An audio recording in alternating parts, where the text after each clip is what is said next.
आपल्या तालुक्यातील सामाजिक कार्यकर्ते नारायणरावजी लोखंडे,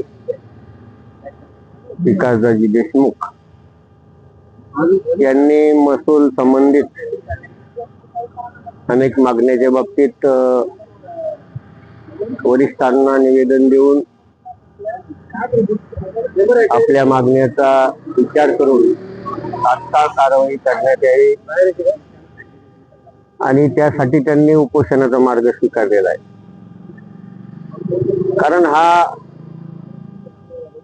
उपोषण करण्याचा उद्देश कारण आम जनते सामान्य जनतेचे साधे प्रश्न आहेत. गाय असन, गोठा असन, काही युवा कार्य प्रशिक्षण उमेदवाराचे काही टॅगिंग करणे असेल, अनुदान वाटप असेल, कोतवालांना ग्रामीण भागात न ठेवता तहसीलच्या ठिकाणी ठेवून त्यांना सुद्धा त्या गावात रुजू करणे, तलाठी आणि कर्मचाऱ्यांच्या प्रत्यनियुक्त नियमबाह्य ज्या झालेल्या आहे त्या सुद्धा रद्द करण्यात याव्या, अशा अनेक मागण्यावर उपोषण सुरू आहे. आणि खरोखर हे साधं उपोषण असताना हे सरकार, इथले अधिकारी त्यावर अगदी मौन बाळगून कोणती हालचाल करताना दिसत नाही. आणि म्हणून अधिकारी वर्गाची जी स्थिती झालेली आज पूर्ण राज्यात तर पाहतोच, पण भोकरदनमध्ये सुद्धा हे जाणवतं की सत्ताधाऱ्याच्या सांगितल्याशिवाय यांच्या हालचाली सुरुवात होत नाही किंवा हे कामच करत नाही.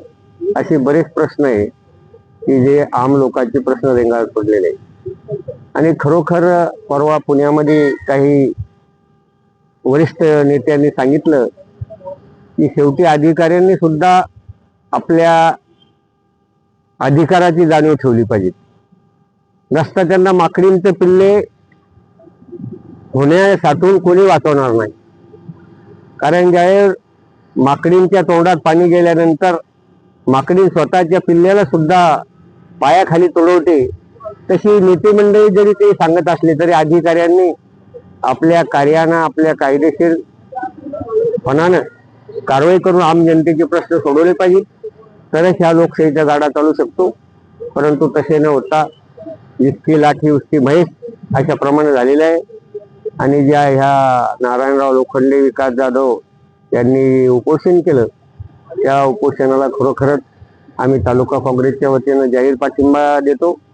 आणि येणाऱ्या काळात हे प्रश्न मार्गी न लागल्यास आम्ही सामाजिक कार्य यांच्या बरोबर पुढील आंदोलनात सुद्धा आम्ही सहभागी होऊ आणि या आंदोलनाची दिशा आणि व्याप्ती वाढवण्यासाठी प्रयत्न करू. जय जवान जय किसान. आज या ठिकाणी आमचा उपोषणाचा दुसरा दिवस आहे. मनरेगाच्या अंतर्गत येणाऱ्या कामांसाठी माझे सहकारी मित्र नारायण लोखंडे आणि मी विकास जाधव समस्त शेतकऱ्यांच्या वतीनं या ठिकाणी तहसीलच्या बाहेर उपोषणाला बसलेलो आहे. आमचा मुख्य प्रश्न असा आहे की सिंचन विहिरी असतील, गायगोटे असतील, तसेच वृक्ष लागवड असतील, हे मनरेगाच्या अंतर्गत येणारे कामं अजूनही या कामांना कितीतरी कामं त्या ठिकाणी धुळखात पडलेले आहेत. या विषयावर अजून बीडीओंनी या ठिकाणी आमची भेट घेणं उचित समजलं नाही, तसेच तहसीलदारांनी या ठिकाणी आमची भेट घेणं उचित समजलं नाही. तरी शासनाला माझी या व्हिडिओच्या माध्यमातून अशी विनंती आहे की त्यांनी आमच्या मागण्यांची दखल घेत, आमच्या उपोषणाची दखल घेत समस्त शेतकरी, कष्टकरी, मजुराला न्याय देण्याचं काम या सरकार मायबापने केलं पाहिजे. जय जवान जय किसान.